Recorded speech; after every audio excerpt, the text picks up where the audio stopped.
Aseria, goze da eta janari bila dabil. Baina dena elurrez beteta dago.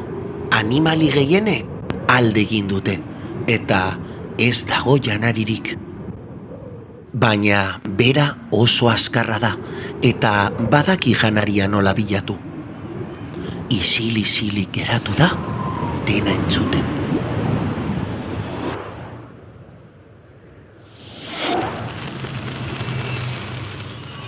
Zerbait entzun du. Elur guzti horren azpian zerbait dago. Baina oraindik ez daki ondo zer den. Gehiago hurbildu behar da.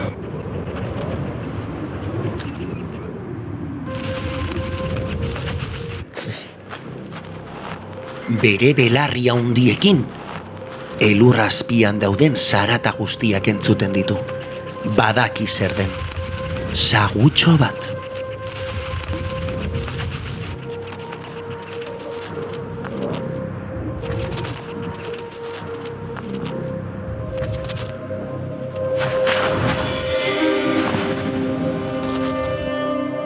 Salto handi batekin bere burua elur azpian sartu eta sagua harrapatzen saiatzen da.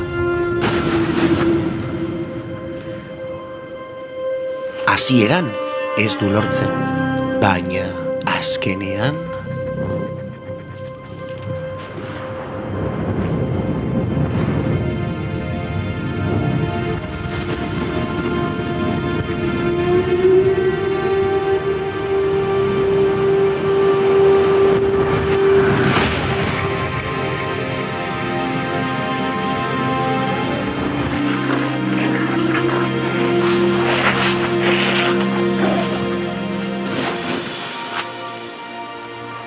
lortu du bere afaria.